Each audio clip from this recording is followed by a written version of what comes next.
Professor Antônio, a palavra está com você. Boa tarde. Quer vir sentar aqui? Acho que a câmera não está pegando. É.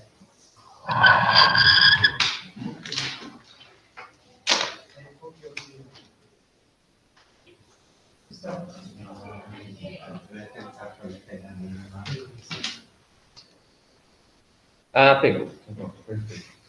Muito obrigado, Vitor. Boa tarde a todos. Como bem disse o Vitor, já fazendo uma breve apresentação dos títulos das respectivas palestras, o segundo colóquio de Fenomenologia Política pela Faculdade de Ciências Aplicadas, Unicamp, eu convido à mesa o professor Werther Roser, desde já agradecendo sua presença e a possibilidade de diálogo. Professor Werther, por favor.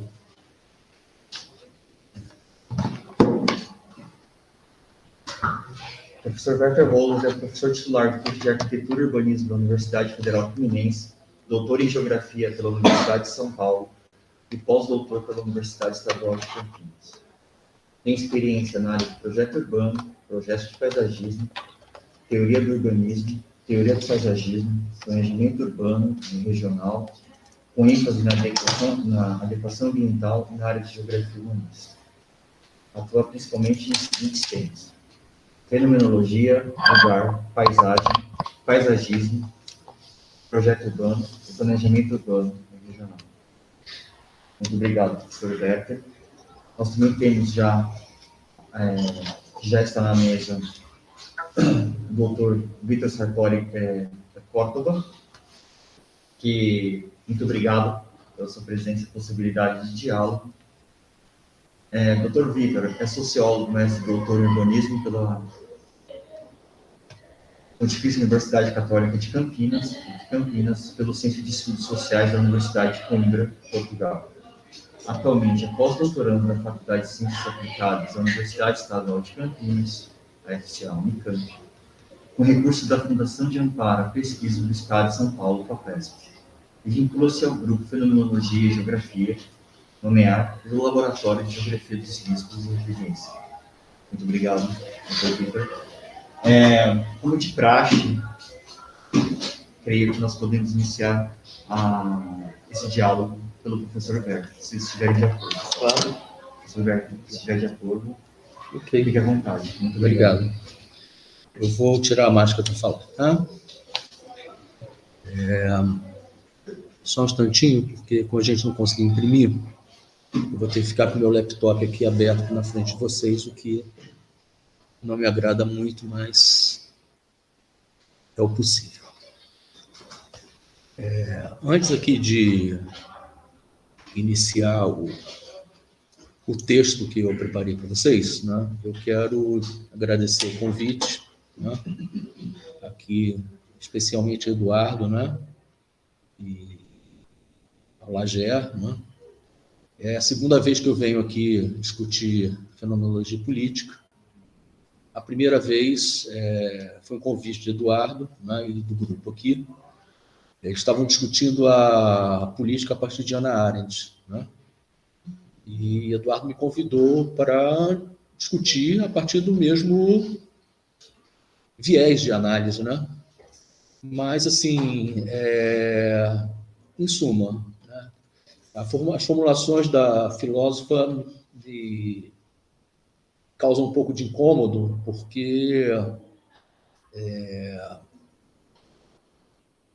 ela pensa a vida pública, né, a partir de meu ponto de vista, de uma ideação, né, do que era a vida pública na Grécia Antiga, né? E, bem, eu descobri o Patótica, né? E, naquele momento, eu trouxe o Patótica aqui para a nossa discussão, né, exatamente o texto que serviu de base para a minha discussão de hoje, né? Só que, assim, na verdade, né, esse convite que era para discutir, né, a questão aqui da América Latina, né, ele me levou por outros caminhos totalmente diversos do que da outra vez que eu estive aqui. Então, assim, o título, né, tenta aí dar conta do que foi proposto na discussão, pelo menos para mim, né, que é Diálogos Heréticos sobre Ecologia Decolonial. Eu fiz um texto, eu vou ler o texto, né? Eu não sou filósofo, né? Então, assim, deu bastante trabalho aí, né, pensar para além dos meus campos aí, né, de atuação mais diretos, né? E então eu preparei um texto. Evidentemente, se vocês vão me permitir, de vez em quando eu vou abrir uns parênteses aqui, né, e sair um pouquinho do texto, mas eu pretendo me prender mais ou menos nele, né? E, bem, já começo, desculpa, dizendo, né, fui convidado a participar desse colóquio, né, que tem como tema geral fenomenologia política e como tema específico de mundo natural, né, a partir da obra de Jan Patočka, e seus abatimentos na realidade contemporânea das cidades da denominada América Latina. Eu acho que a gente tem que colocar a América Latina entre muitas aspas. Minha proposta foi de participar do evento buscando um diálogo entre a filosofia de Patočka e um pensamento ecológico de fundamento decolonial. E reli o texto do autor, que tem como tema central o mundo natural. Iniciei uma procura, um movimento de procura de possíveis aproximações com pensadores latino-americanos e caribenhos que discutam o decolonial. Meu princípio é de que o decolonial é um assunto a ser discutido, vou colocar isso assim, de uma forma bastante enfática. Meu princípio é de que o decolonial é um assunto a ser discutido pelo colonizado e não pelo colonizador. Então, como colocar o filósofo europeu no centro da discussão? É a pergunta inicial, né? Vou colocar aqui também, abrindo parênteses, né? Pelo meu nome, você já vem, né? Eu sou um colonizado, né, que tem ascendência bastante europeia, né? Mas eu me coloco, né, dentro do colonizado. Tá? Eu não me sinto um europeu. Né? Eu não sou um europeu.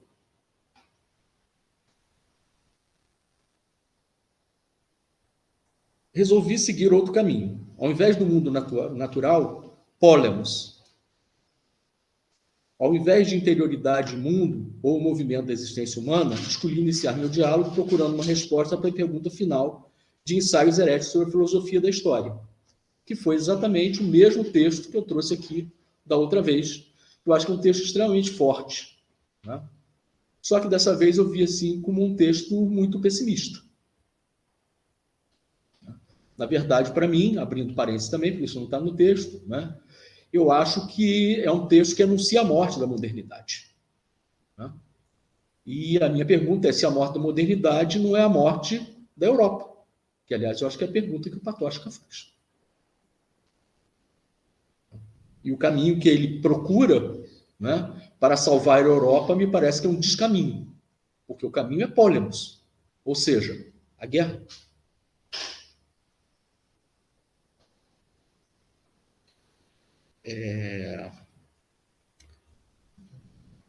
Eu começo exatamente pela pergunta final dos ensaios heréticos, né, no sentido de tentar respondê-lo. Então, a pergunta é, e eu vou colocar aqui ela está formulada de maneira diferente do que está colocada lá, né? Não estará se abrindo aqui, e aí eu trago, né, situo a pergunta, na renovação da visão que Heráclito tinha do ser como polemos, algo no sentido irrecusável da história da humanidade ocidental, que hoje se converte em sentido da história do homem em geral? Essa é a pergunta do Patočka. Então, está pensando especificamente na Europa, né? E a Europa hoje se manifestando como o mundo inteiro, o mundo globalizado. Esse texto é um texto, dos últimos textos dele, né? Estamos já na década de 70, se eu não me engano. E eu pergunto em contrapartida, né? Então, está dada, então, a história da humanidade ocidental como história com a letra maiúscula? Eu acho que, nesse sentido, não há saída para essa operação operada inicialmente pelos gregos entre homem e natureza, né? Que também se refere ainda na chamada Grécia Clássica, num projeto colonial e num processo de escravização dos mais pobres e despossuídos. Nós temos que pensar, abrindo também parênteses do texto, né, que o projeto colonial não começa com a modernidade. O projeto colonial começa na Grécia Antiga.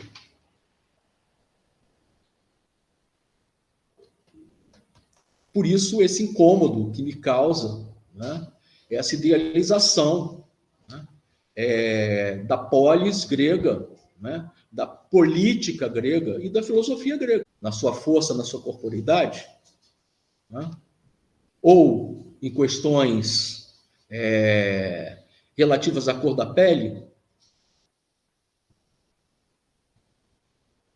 ou em questões relativas a determinados modos de se apropriar da natureza. Antes de entrar na discussão patótica, né, eu vou recorrer ao Jean-Pierre Vernant, né, que num livro que eu gosto muito, chamado Mito e Pensamento entre os Gregos, lá no finalzinho, né, ele nos fala sobre o nascimento da filosofia da cidade, e a direção que ele fala é a mesma direção que o Patočka fala, só que uma leitura que me parece um pouco diferenciada. Eu vou ler uma parte do texto. A solidariedade que constatamos entre o nascimento do filósofo e o aparecimento do cidadão não é de nos surpreender. Na verdade, a cidade realiza, no plano das formas sociais, esta separação da natureza e da sociedade que pressupõe, no plano das formas mentais, o exercício do pensamento racional. Com a cidade, a ordem política destacou-se da organização cósmica. Aparece como uma instituição humana que é objeto de uma indagação inquieta, de uma discussão apaixonada. Neste debate, que não é somente teórico, mas no qual se afronta a violência dos grupos inimigos, a filosofia nascente intervém com plena competência. A sabedoria do filósofo designa-o para propor os necessários remédios à subversão que provocam os começos de uma economia mercantil. Me parece que Ensaios Heréticos age exatamente nesse sentido. O filósofo revisita, ele faz ele reconta a história, né, em Ensaios Heréticos, né, a partir desse problema, que é o problema do surgimento da cidade, né, na forma de política, da história e da filosofia.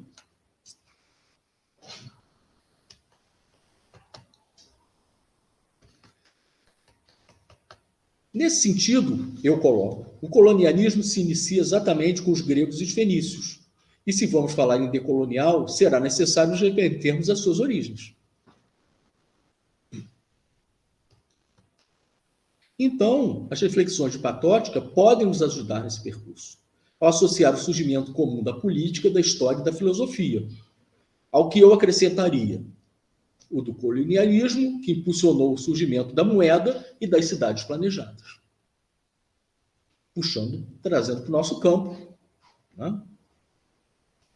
No entanto, é discutível se podemos falar em europeu antes de 1492. Parte do princípio colocado por Dussel e Todorov, por exemplo, de que o que chamamos hoje de europeu só ganha existência a partir do momento em que afirma a sua identidade e sua cultura no descobrimento, né, alguns chamam de encontro, né, com o outro, especialmente com o americano. Talvez porque o encontro com os asiáticos, o encontro com os africanos e o encontro com os australianos e polinésios, né, em termos de decolonialidade, ainda esteja para ser escrito. Né? Mas nós temos uma reflexão razoavelmente consistente, ainda que eu acho que também, em determinados termos, confusa, né, sobre o nosso decolonial aqui. Né? Isso também não está no texto. Né? O confuso, no meu ponto de vista, é porque a gente se remete à nossa decolonialidade sempre pensando no colonizador. E eu acho que um movimento necessário é a gente inverter isso, né? Pensarmos a partir do colonizado. E pensarmos todos nós como colonizados, independente de qualquer outra situação.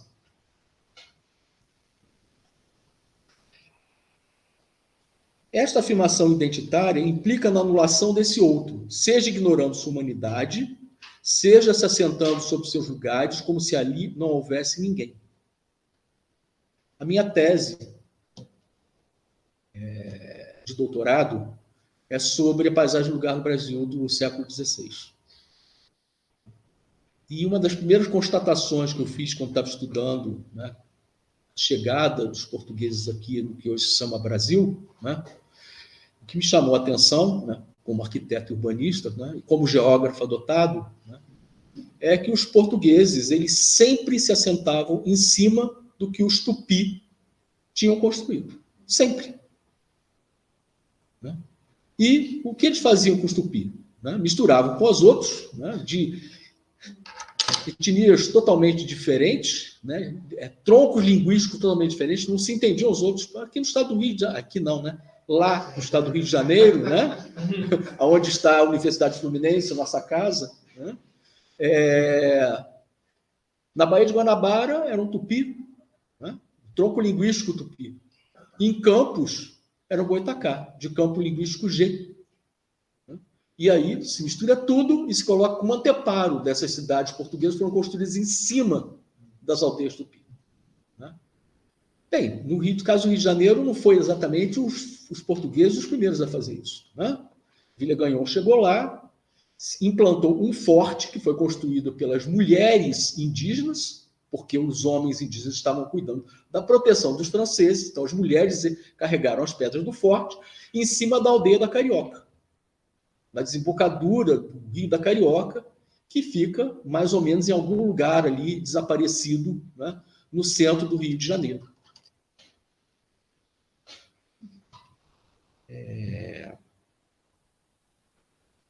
A atitude desses europeus que se aventuraram no descobrimento foi de submeter tudo e a todos à sua indústria e ao seu comércio. Nesse sentido, a política era exercida pelo príncipe, segundo os princípios muito bem delineados por Maquiavel. Houve uma simplificação da história e do mundo, sua redução à história do príncipe, que é o corpo da nação, a negação de outras histórias, a negação de outras paisagens em favor da paisageidade, paisageté, planejada pelos empreendedores, como muito bem coloca Roné, num pequeno artigo chamado Paisagens 2, que eu traduzi, está publicado na revista Geografia da UF, se eu não me engano. Nesse sentido, a partir do Renascimento, nos é negado o corpo. Ele está no mundo somente a partir das funções que lhe são atribuídas. E isso vale para todos. Eu acho que o nosso grande problema da modernidade é o problema da negação do corpo.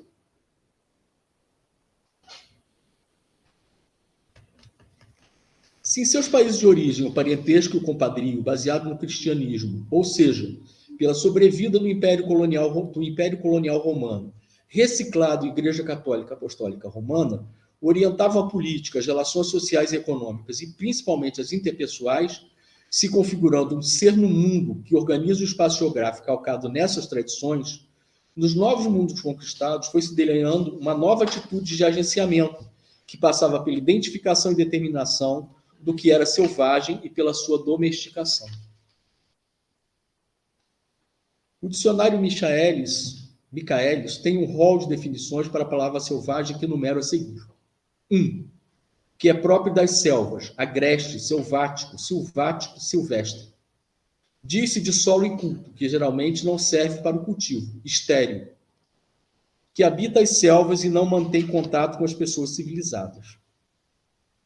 Que nasce, cresce e vive naturalmente sem cuidados especiais, silvestre, silvícola. Diz-se de animal que ainda não foi domesticado, indomado.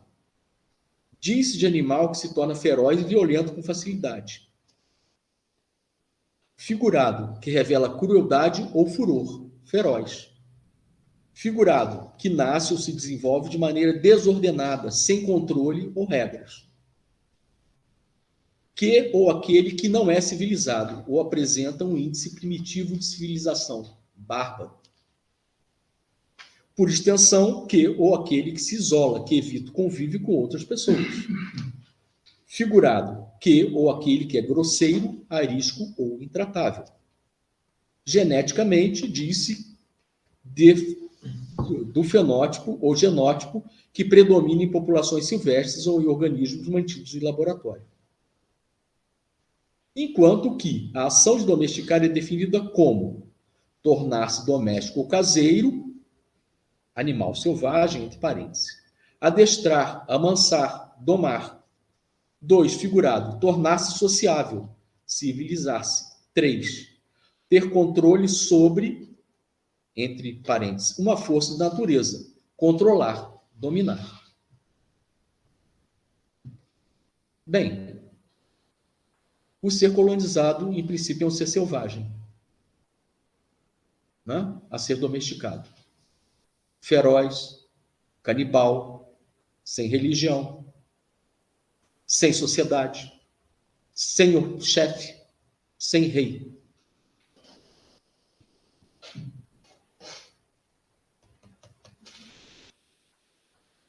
Colocando-se em termos de pensamento ocidental, e aí vamos para a filosofia, né? Trata de trazer para a história quem ou o que está na pré-história. Agora a patótica nos serve.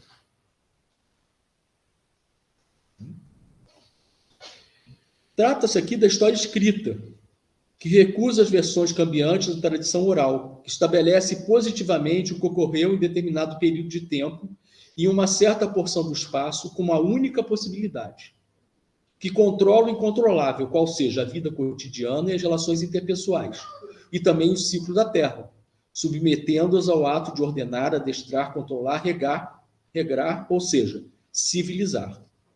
Este controle se dá sobre o mundo, e não apenas sobre a materialidade das coisas. O mundo, a partir de determinada técnica civilizatória, é reduzido a recurso. Reduzir a recurso se trata, em princípio, de relativizar a corporeidade da coisa, que pode ser humana, animal, vegetal ou mineral, tornando-a em matéria-prima, informe, a ser definida por seu processamento e transformação em produto.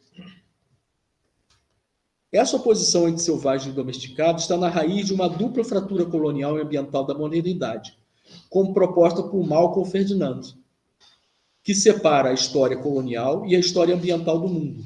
Fratura que fica totalmente oculta por trás do argumento falacioso de que os não brancos, estou citando aqui o Ferdinand, tá?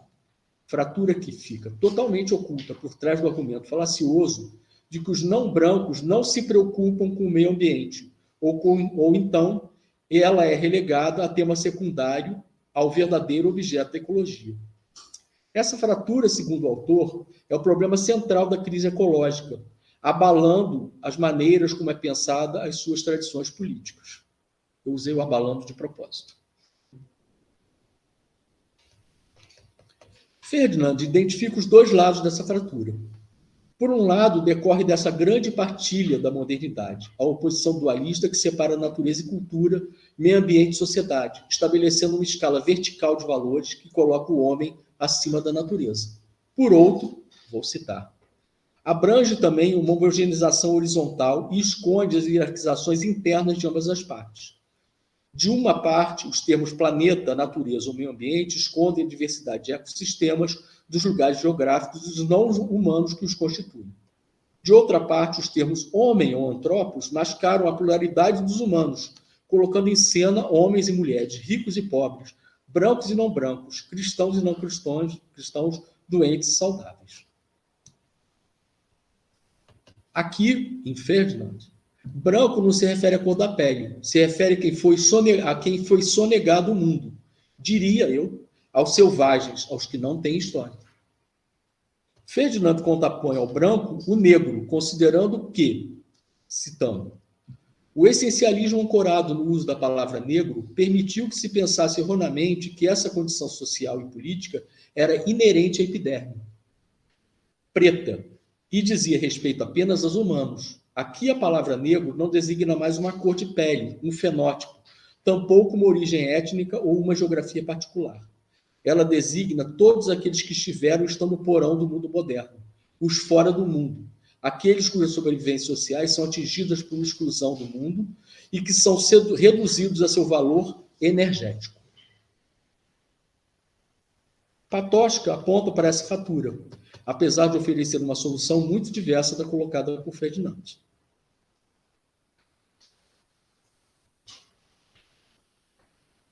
certamente, citando, parece que o devir das grandes civilizações se diferencia essencialmente do devir humano, natural, como parte da natureza. O filósofo, então, propõe que se separe o devir humano, que aqui interpreto como tornar-se humano, em 3 níveis. Então, para mim, o devir humano de Patótica é o tornar-se humano, se passa por 3 níveis, né? Diferenciados, né? E que, para mim, são bastante problemáticos. O primeiro é o ahistórico, né? Citando Patótica, que se desenvolve no anonimato do passado e no puro ritmo da natureza. É o selvagem por excelência. Né? Então, o selvagem não tem história. Ele está no mundo para ser domesticado, porque ele não tem mundo. O pré-histórico, citando Patótica, onde existe a memória coletiva na forma de tradição escrita, o da história em seu sentido e isso é importante, né? Porque, assim, tradicionalmente, né, para os historiadores, né, a história surge junto com a escrita. Mas Patótica não pensa assim. Tem todas umas considerações sobre por que ou não, né? Que eu acho que não são relevantes para a discussão. E terceiro, da história, em seu sentido próprio, está lá colocado, logo no início, né? Citando, o intento de renovar e endireitar, né? A partir da palavra, o texto está em espanhol, que eu usei, né? Em espanhol, enderezar a vida. Então, a história se manifesta como, citando Patótica, a vida descoberta, a vida do alçar-se, da iniciativa, uma vida que não conhece pausa nem alívio, que não tem somente metas e conteúdo da vida aceita. Ela é, por completo, uma vida distinta. Então, esse ser da história é um ser especial. Né? Vamos seguir o texto para ver, né, aonde nos leva a história, né, para a Patótica, né, e esse ser, né, que é um ser histórico. Né? Evidentemente que, não sendo filósofo, né, eu vou recorrer ao Paul Ricoeur para me ajudar a fazer análise. Né? Até porque, né, eu, quando li Patótica pela primeira vez, foi em francês, né, a partir da tradução do Ricoeur. E eu traduzi o prefácio do Ricoeur para o português. Né? Está publicado. Né? Então, chamei Ricoeur para me ajudar, né? Até para não me arriscar a, de repente, fazer juízos, né, fora do meu campo aí. Apesar de também achar que essa é outra questão que tem que ser discutida, né?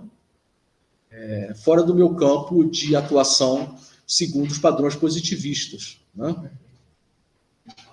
Então, Ricoeur, no prefácio da tradução francesa de Ensaios Heréticos, nos oferece um panorama desse movimento de Patótica que substitui a ideia de um mundo natural calcado no pré-científico, como proposto por Russell, que considera ainda idealista. Por outro lado, apesar de estar mais próximo de Heidegger, ao considerar que, estou citando Ricoeur, tá? Este homem, em sua totalidade, com sua capacidade de conhecimento, de ação de sentimentos, está aberto para o mundo. Esta abertura é uma constituição ontológica que precede a nossa tomada de consciência. Assim se desvanece a esperança de se encontrar, sob as estratificações do conhecimento objetivo das visões de mundo, uma invariante qualquer. É preciso reconhecer, sobretudo, que todos os mundos históricos, onde se recolhem as eclosões e os eclipses dos seres, são naturais. Em Heidegger, a historicidade, segundo Ricoeur, né, deve ser concebida como um modo de ser histórico, anterior a toda consciência histórica, e também ao conhecimento histórico e historiografia. Para a Patótica, esse ocultamento do ser, citando Ricoeur, designa a perda de toda a segurança, colocando o homem e a sua liberdade totalmente a descoberto. E o que ele denomina de condição problemática característica da idade histórica. Então, assim, a força, né, me parece que a discussão do Patótica em relação à idade histórica, né, é exatamente colocar o homem nessa condição problemática. para Patóshka, e aí eu vou citá-lo, né? Sem elevar-se ao sobre-humano, a vida descoberta se torna livremente humana. Por conseguinte, significa, sem dúvida, que é uma vida situada naquela fronteira que faz da vida um encontro com o ente. É uma vida na fronteira de tudo o que é. Esta vida não se depreende de sua contingência, mas tampouco se integra passivamente a ela. Ao mostrar-se a possibilidade da vida autêntica, foi aberto também, pela primeira vez, o mundo. Então, Patóshka condiciona, né,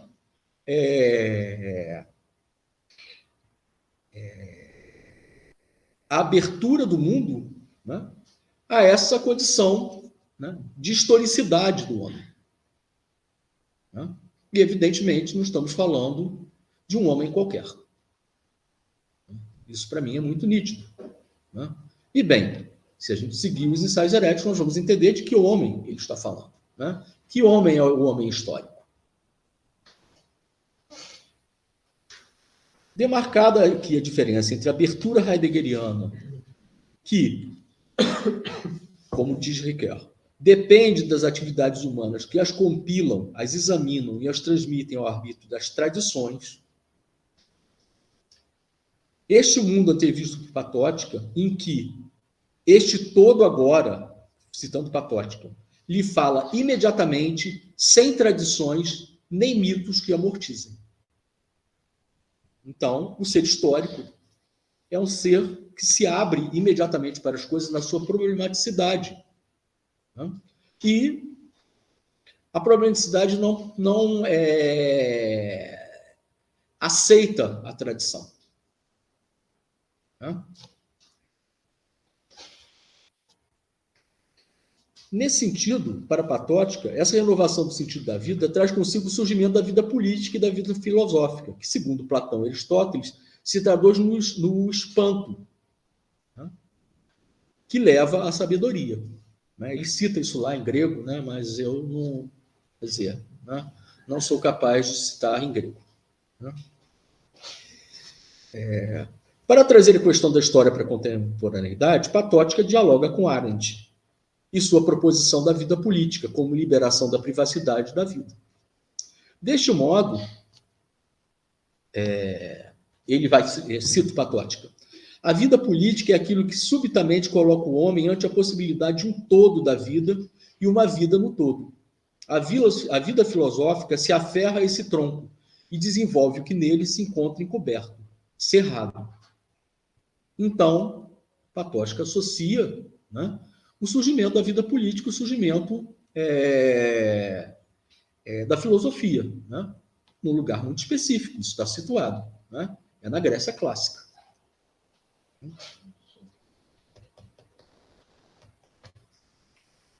Segundo Ricoeur, essa interpretação do mundo pré-histórico, como sujeitão regida pela amizade com os deuses, enfatiza, ao preço de uma completa reorientação, a análise de Hannah Arendt sobre a ausência de horizonte histórico do trabalhador. Este horizonte é limitado pela reprodução da vida e a consumação dos produtos do trabalho. Eu vou abrir aqui também um parênteses, né? Isso é uma coisa que me incomoda muito, né? E me incomoda mais ainda, né, em Patóshka, porque, assim, se nós formos radicalizar, né, o ser histórico de Patóshka, né, todas as pessoas que trabalham, que são trabalhadoras, que não estão lá nessa vida autêntica, né, voltada imediatamente para a problematicidade da vida, né, estão na pré-história.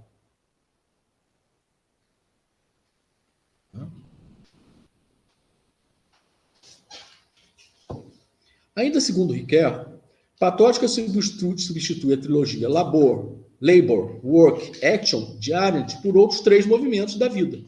Aceitação, onde todo excesso é compensado pela reparação. Defesa, que pertence à economia do trabalho. E o terceiro movimento fundamental da vida, que é a verdade, sendo que este poder de abertura só é reconhecido enquanto tal sob o regime da problematicidade.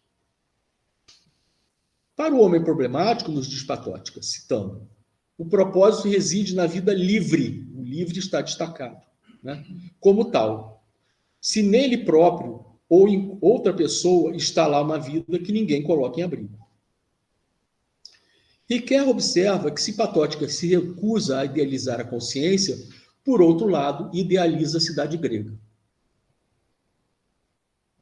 Ou seja, ele avança sobre o que Arendt propõe, mas cai na mesma idealização que Arendt propõe, né? De uma outra forma. Né? Vou citar Riquet.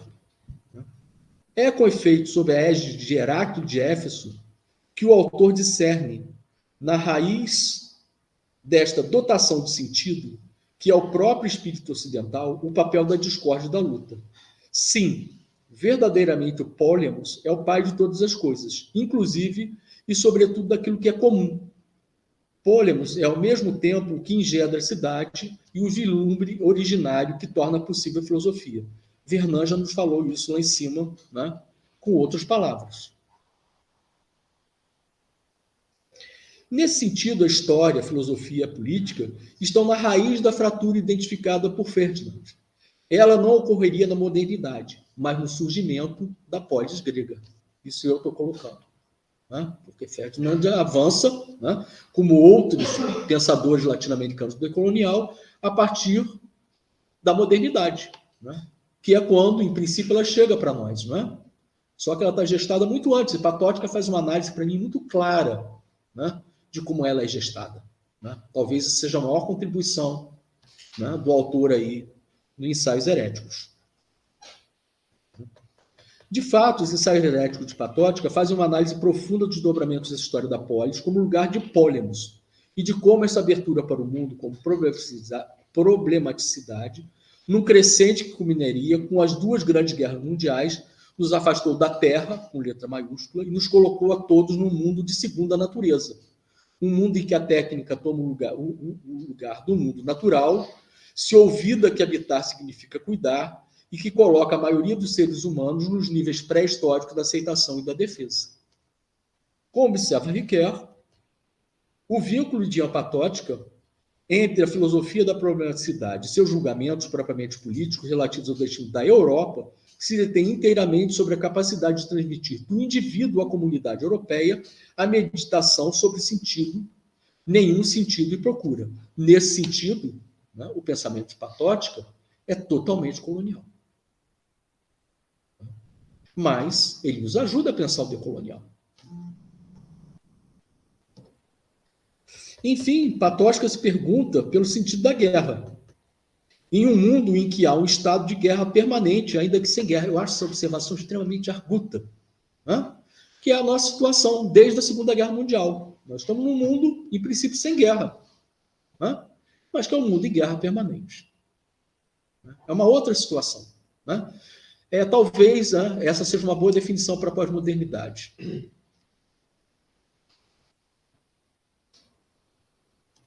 Patótica, né, se refere a isso, eu cito. Nesse século XX, né, a guerra é a revolução da cotidianeidade levada a cabo até o final. Juntamente com ela, marcha também uma liberação e um happening universais. O orgasmo sob novas formas. Não só a irrupção de guerras e evoluções dão mostras dessa conexão. Também o faz a dissolução das antigas formas do ethos, que vai impondo direito ao próprio corpo, entre aspas, e à própria vida. A expansão universal do happening, etc. Uma mesma mão organiza a cotidianidade e a orgia. O organizador dos planos quinquenais é, ao mesmo tempo, o autor de espetáculos que constituem uma nova caça aos luxos. A guerra é a maior empresa da civilização industrial. Isso é uma constatação que eu acho extremamente importante, apesar da observação conservadora, né, sobre os happenings, né, sobre o abandono das formas antigas do ethos em favor do direito ao próprio corpo e à própria vida. Para mim, então, ficam 3 perguntas, né, que se remetem à pergunta final do Patótica Ensaios Heréticos. Né? Então, nos resta Pólemos para nos defrontarmos com a verdade? Essa pergunta é a pergunta que eu deixo para os filósofos responderem. né? As diferenças só se igualam nas frentes de batalha porque ele coloca disso usando dois autores, né? Né? Só será possível a solidariedade dos abalados a partir da perseguição e da incerteza? Porque ele condiciona essa solidariedade à perseguição e incerteza. Eu entendo, né? Afinal de contas, o filósofo foi a vida inteira perseguido, né? Esteve sempre em incerteza, né? Mas será que a situação se impõe a todos os seres humanos, né? E não humanos, para usar o Ferdinand também, né? Para a gente pensar o decolonial, né? Bem, vou retornar ao Vernon, né? Segundo Vernon, a cidade da Grécia clássica, citando, se constitui a partir da antiga organização social. Ele a destrói, mas ao mesmo tempo conserva o quadro, transpõe a organização tribal em uma forma que implica um pensamento mais positivo e abstrato. Com isso, se configurou a prática a partir da reforma de Clístenes, citando Vernon, tá? A promulgação de um calendário civil corresponde às exigências da administração humana e inteiramente distinto do tempo lunar. O abandono da correspondência entre o número de tribos no grupo social e o das estações do cosmos são um certo número de fatos que supõem e que reforçam há um tempo a separação entre sociedade e natureza. Um novo espírito positivo inspira reformas que procuram atingir objetivos políticos precisos, mais do que pôr a cidade em harmonia com a ordem sagrada do universo. O esforço de abstração assinala-se em todos os planos, na divisão administrativa baseada em setores territoriais delimitados e definidos, e já não em laços de consanguinidade, no sistema dos números arbitrariamente escolhidos para repartir de um modo equitativo, graças a uma correspondência matemática, as responsabilidades sociais, os grupos de homens, os períodos de tempo, na própria definição da cidade do cidadão, a cidade não se identifica mais com uma personagem privilegiada, né? Que é o Deus protetor daquela cidade, né? Assim como a gente também tem o Deus protetor da casa, né? A Héstia para a casa, né? A Héstia Koiné, né? Para a cidade, né? Que se manifesta lá no templo, né?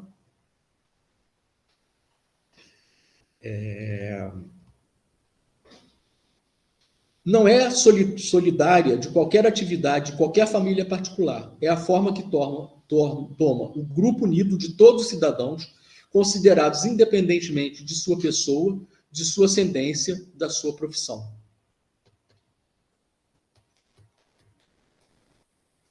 Neste momento inicial, agora eu parto para uma reflexão, né? Neste momento inicial, a cidade existente se ajusta a esse novo ser denominado cidadão. Mas logo virão os tempos em que o filósofo se torna urbanista, na figura de Hipódamo de Mileto. Segundo Aristóteles, teria sido autor da primeira teoria sobre o governo. A partir dessa teoria, planeja matematicamente sua cidade destruída pelos persas, ajustando-o ao modelo histórico, filosófico e político, no sentido proposto por Platótica. Em seguida, vem as encomendas para remodelar o Pireu, em Atenas, porque essa cidade, o fundamento jurídico, né, e o estatuto, vamos dizer assim, né, de comunhão, né, da quadratura, para usar Heidegger, né, isso não está no texto, né, ela é colocada em cima de uma cidade que já existe, né, mas isso é problemático, né? Aliás, eu acho que é a raiz da problematicidade do Platótica, né? Porque essa problematicidade não se ajusta ao mundo natural, né? É um outro mundo natural que se coloca, um mundo natural de segunda natureza. Então, né, em seguida, vem as encomendas para remodelar o Pireus em Atenas, ou seja, coloque-se Atenas sob essa problematicidade, né? E a colônia de Túrio. E em todas as soluções urbanísticas foi desenhado o plano Ingreiro, ortogonal e genérico, que, aliás, é o que foi utilizado nas Américas como um todo, inclusive no Brasil, logo no início do período colonial, né? Quando o Brasil estava sob a mão dos espanhóis, né? a partir das ordenações filipinas, que são a reprodução exata, né, das propostas de Hipódromo de Mileto, né, para remodelar as cidades gregas. Né? Ou seja, o modelo colonial que se implanta na América, né, e em outros lugares do mundo, né, de construir novas cidades, né, ele está pautado lá no início da filosofia, da política e da história, né, e do projeto colonial, que começa com os gregos.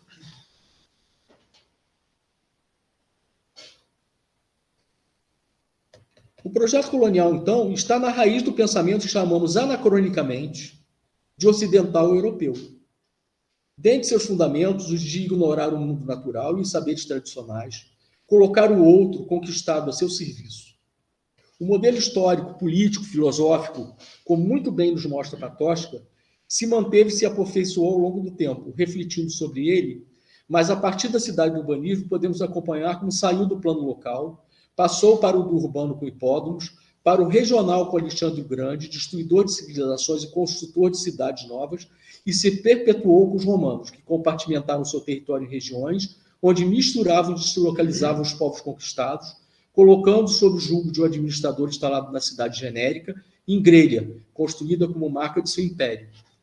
Abrindo parênteses, que não tem nada a ver no texto que veio agora, né? Este é o grande problema da Rússia pós-União Soviética. Né? Stalin misturou todos os povos, criou novas regiões, dentre elas a Ucrânia. Né? E agora? Alguém quer recuperar, né, a grandeza da União Soviética. Né? Só que, né, o Polemos que age é outro totalmente diferente. Né?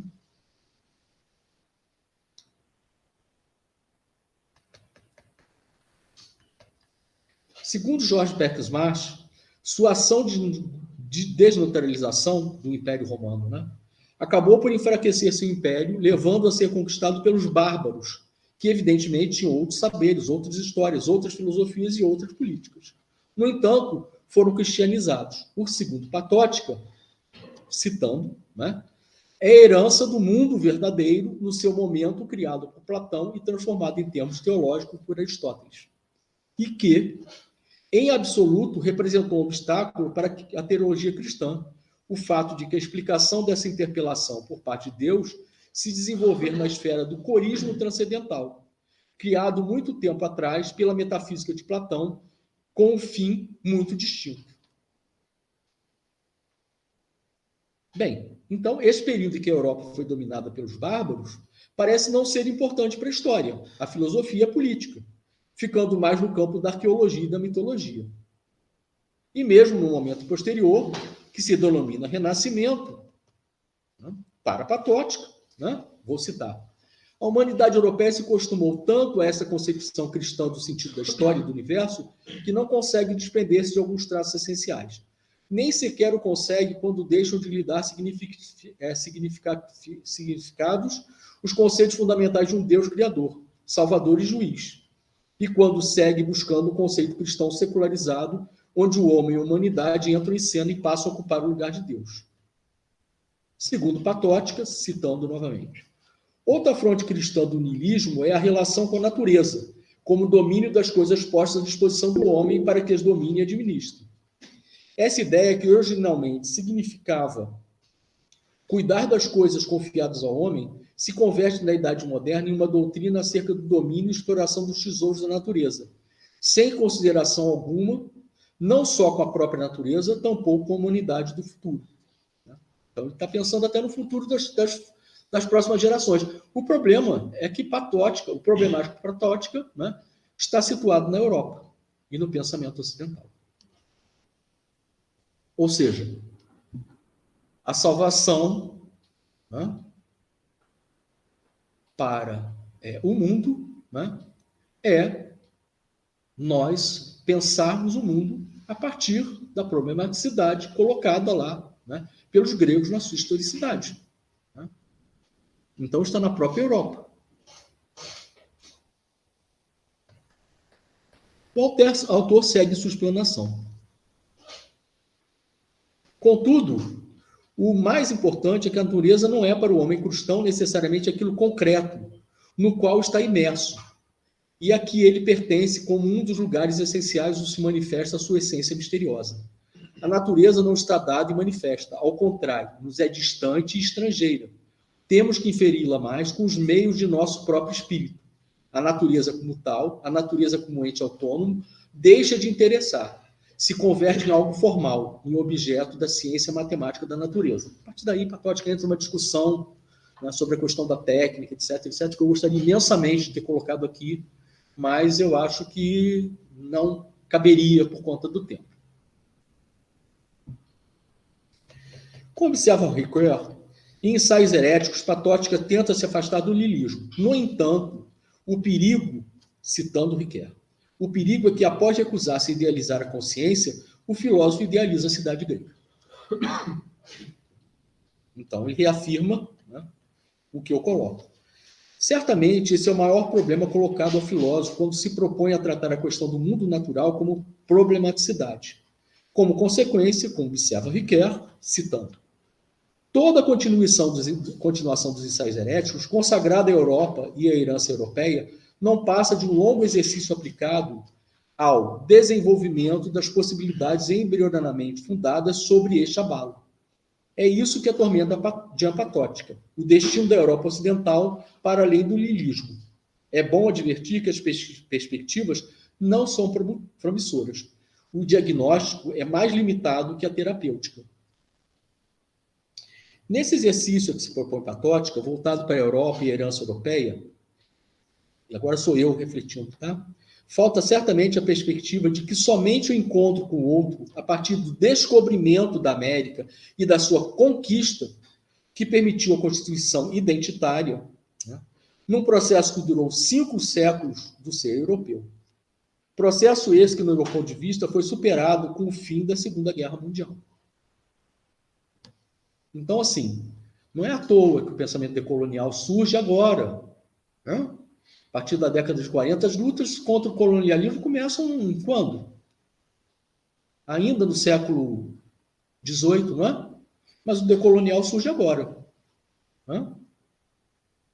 Eu acho que ele reflete exatamente, né? Assim, é o outro lado da moeda da problematicidade, né? Como colocada por Patótica.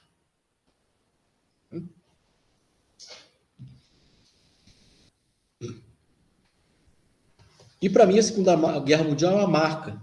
Né? Assim, abrindo parênteses, né? Isso eu não tive tempo de falar aqui. Né? Patótica fala lá em Hiroshima num determinado momento. Né? Eu já dei 2 palestras brincando sobre isso. Né? Para mim, assim, o fim da modernidade tem uma data. Né? 5 de agosto de 1945. Quando os norte-americanos, baluarte da justiça e do mundo livre, ou seja, da história em sua problematicidade, do seu ápice, né, resolveram jogar uma bombinha atômica em cima dos japoneses que já estavam praticamente perdendo a guerra. Né? E, bem, não pararam nenhuma, né? Esperaram 2 ou 3 dias e jogaram outra. Por que jogaram outra? Alguém sabe? Porque os materiais usados para fissão eram diferentes. Eu testo uma população, eu testo outra em outra. Né? De maneira prática. Né? Toda a crença, né, construída na modernidade, na tecnologia, como redentora e libertadora do ser humano, né, vai para o espaço. Não é isso que a modernidade preconiza? Então, acabou. Dussel, em suas palavras preliminares de 1492, Encobrimento do Outro, coloca muito bem essa questão. Vou citar. São 2 citações longas, tá? A modernidade, para muitos, é um fenômeno só exclusivamente europeu. Pensam assim, obviamente, Charles Taylor, Stephen Tolman ou Jürgen Habermas. Em suas exposições, eles podem se referir só a fatos e autores europeus, entre parênteses, norte-americanos, para explicar a referida modernidade.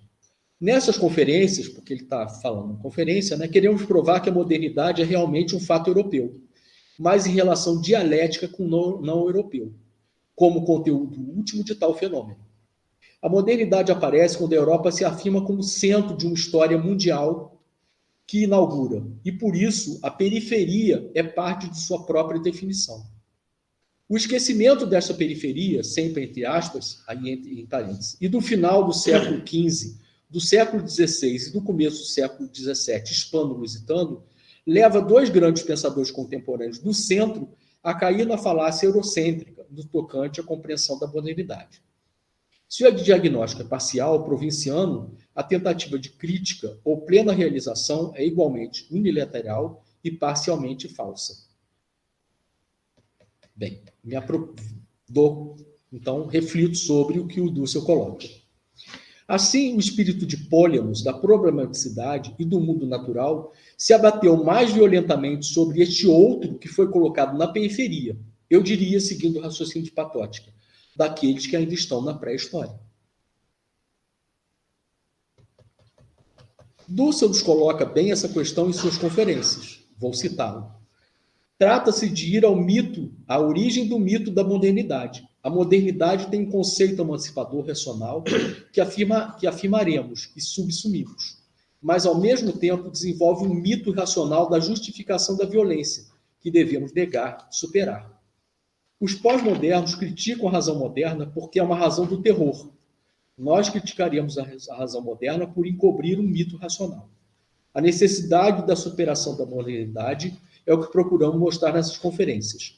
A transmodernidade é um projeto de futuro. Nos voltemos para a pergunta final dos ensaios heréticos, que já colocamos acima e que, se me permitem, vou colocar novamente. Não se estará abrindo aqui, na renovação da visão que Heráclito tinha do ser como Pólemos, algo do sentido irrecusável da história da humanidade ocidental, que hoje se converte em sentido da história do homem em geral? A partir de um olhar decolonial se apontam outros caminhos. Ou seja, o ensaio do filósofo nos leva para a superação do problema por ele colocado, se nos colocamos contra esse sentido irrecusável da história da humanidade ocidental, que violentamente tenta se impor como história do homem em geral. Vou me permitir um outro parêntese, né? Na minha tese, pesquisando como a sociedade indígena tupi se instalava na Baía de Guanabara, com muita surpresa, né, eu descobri, né, um urbanismo, uma rede de cidades muito bem articulada. Né?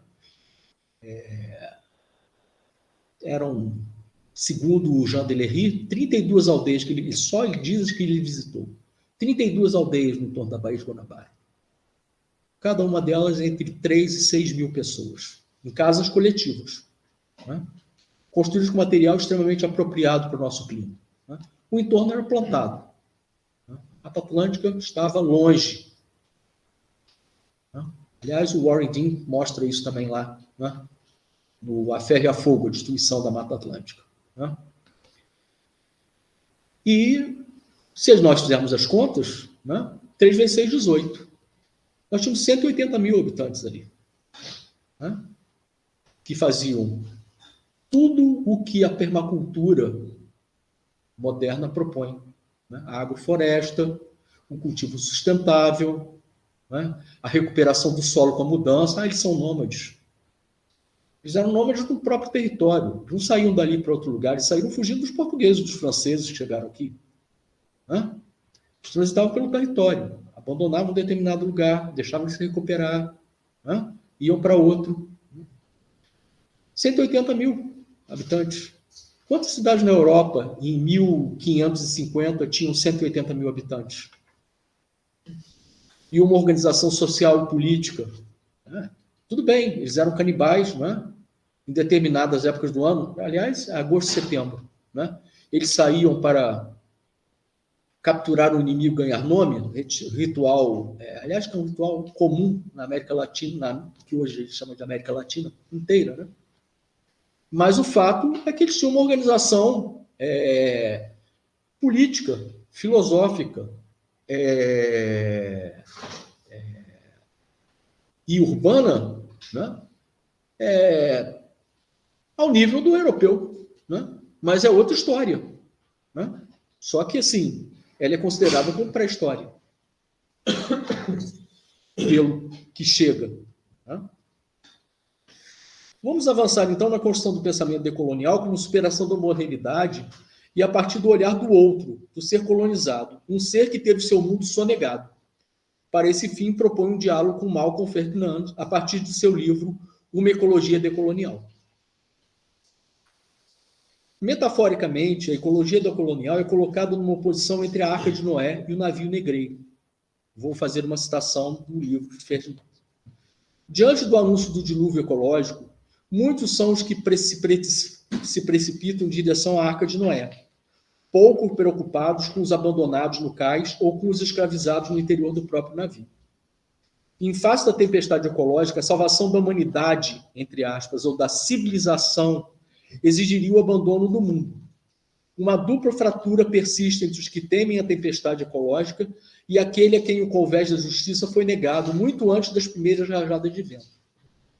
Verdadeiro olho da tempestade, o Caribe nos leva a aprendê-la a partir do porão da modernidade. Essa ecologia decolonial e um caminho rumo ao horizonte de um mundo comum, a bordo de um navio mundo, rumo ao que chamo de uma ecologia de mundo. Para trilhar esse caminho, o autor coloca 3 propostas filosóficas. A primeira, que já apresentei, mais acima, trata da dupla fratura colonial e ambiental da modernidade, que o autor propõe que seja colocada como um problema central da crise ecológica, que abala as maneiras como esta é pensada e as suas traduções políticas. Na escala vertical de valores, que coloca o homem acima da natureza, ela se revela por meio das modernizações técnicas, científicas e econômicas, do domínio da natureza, cujos efeitos são mensurados pela dimensão da poluição da terra, da perda da biodiversidade, das alterações climáticas e à luz da desigualdade de gênero, das misérias sociais e das vidas descartáveis geradas. O conceito de antropoceno atesta as consequências dessa dualidade. Como consequência, nos diz Ferdinand, esta fratura colonial separa os humanos dos espaços geográficos da Terra entre colonizadores europeus e colonizados não europeus, entre brancos e não brancos, entre cristãos e não cristãos, entre países do norte e países do sul. O autor prossegue. Desta invisibilização decorre um antropoceno branco, cuja geologia apaga as histórias dos não brancos, o imaginário ocidental da crise ecológica que apaga o fato colônia. Persiste também uma arrogância colonial por parte dos atuais colapsólogos, que falam de um novo colapso ao mesmo tempo que ocultam os vínculos com as colonizações modernas, as escravidões e os racismos, o genocídio dos povos autóctones e a destruição de seus meios. A segunda proposta de Ferdinand é de colocar o mundo caribenho como palco do pensamento da ecologia, como proposta de um deslocamento epistêmico dos pensamentos do mundo e da Terra no coração da ecologia. Eu gostaria aqui de ter tempo, mas eu não tive para esse preparar. Estou terminando. Me falaram que era 50 minutos. Tá bom. Ninguém me avisou. Eu pensei que eu ainda tivesse com 45 minutos. Ninguém te avisou. Mas eu realmente estou terminando. Beleza, valeu. Tá? Eu gostaria de ter trazido por aqui o Lowenthal, que num texto de 1962, falando da destruição identitária em relação ao lugar, ele cita exatamente o Caribe. O autor afirma, sim, existe também uma ecologia dos deslocados pelos tráficos europeus, uma ecologia que mantém continuidade com as comunidades indígenas africana e ameríndia, mas não se reduz nem a uma nem a outra. Uma ecologia que se forjou no porão de uma modernidade, uma ecologia decolonial. Nesse sentido, a ecologia decolonial é um grito multissecular de justiça e de apelo por um mundo. A terceira proposta é de fazer do mundo o ponto de partida e horizonte da ecologia. A crise ecológica como manifestação da colonização do mundo vivido, como propõe André Gorz. Ao passo que a análise a partir da ecologia mundo, como a dos ecomarxistas, por exemplo, citando Ferdinand, fazem da esfera material das forças físico-econômicas que afetam a Terra o foco principal de compreensão do mundo. A terceira proposta, então, parte da ideia de que a Terra é a matriz do mundo, Nesta perspectiva, a ecologia é uma confrontação da pluralidade com os outros além de mim, visando a instauração de um mundo comum. Ferdinand opõe ao antropoceno o plantation-ceno, expressão do habitat colonial, citando, provocando perda de relações matriciais com a terra, matricídios. O plantation-ceno revela as 5 dimensões fundamentais desse habitat colonial. No nível material e econômico, o lugar do capital abstrato designa a reprodução de uma economia de plantation, sob várias formas. No nível histórico, restabelece uma historicidade das mudanças ambientais globais sem apagar os fundamentos coloniais escravagistas da globalização. No nível político, designa a imposição mundial de uma economia de plantation. No nível cosmopolítico, oculta a presença dos elementos não humanos. Desta forma, citando, o plantation-ceno assinala, assim, a globalização do habitat colonial da Terra e dessa subordinação do mundo à plantation, a produção global de uma terra sem mamã e dos seres humanos sem terra. Eu acho que a gente podia retornar a Heidegger e ao embate terra-mundo. Mas também não deu tempo de fazer. Pretendo fazê-lo em breve. Em contrapartida, Ferdinand propõe uma ecologia quilombola, pois o encontro dos quilombolas com a terra e com a natureza estrangeiras engendra outras relações para além das definidas pelo plantation, dando origem a uma matrigênese. Segundo Ferdinand, a política de embarque produz uma relação fora do solo com a terra. A terra não é mais berço dos humanos, sua base, sua arque. Ela se torna uma nave da humanidade que vaga no espaço infinito. No entanto, por meio dessa passagem de berço para a nave, a terra perde sua qualidade fenomenológica primeira para os humanos, que descrita por Edmund Husserl, a de terra-solo, o referente a partir do qual repouso e movimento têm sentido. A transição do berço para a nave consiste também em arrancar o solo de si e desfazer-se da qualidade matricial da terra. Concluindo, no plantation-ceno, nós do lado de cá, periferia do Ocidente, estamos todos, pretos, brancos, vermelhos, amarelos, azuis, verdes, no mesmo porão do navio. A saída do porão passa por reconhecermos a geograficidade como fundamento de nossa relação com a Terra.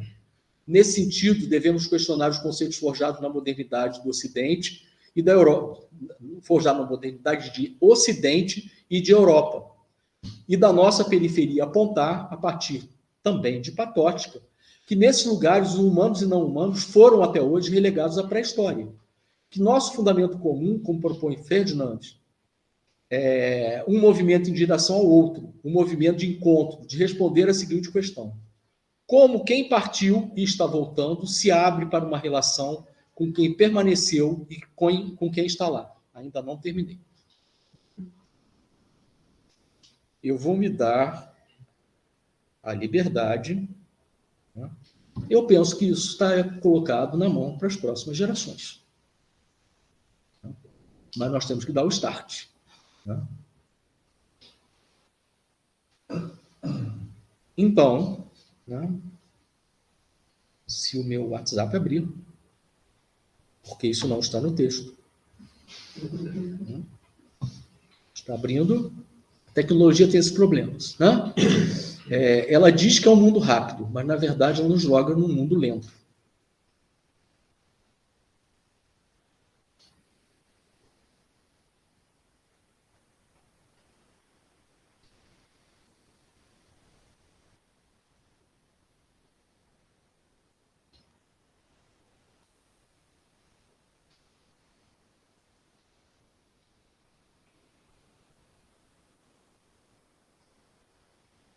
Eu vou terminar com um poema que o meu filho, que é engenheiro ambiental, ou seja, está aí enfronhado com as técnicas, né, fez, né, pensando no Dia dos Povos Indígenas, só que ele não está falando dos indígenas. Né? Eu já fui indígena, mas não desse lugar. Cultuava o retorno do sol e cada primavera conhecia a dança daquela terra. Mas bárbaro era, herege pagão, pelo gládio subjugado, pela cruz moldado, lançado à sorte e ao capricho do vento. à mercê do Atlântico para outras terras subjugar e moldar indígenas como eu. Acabou.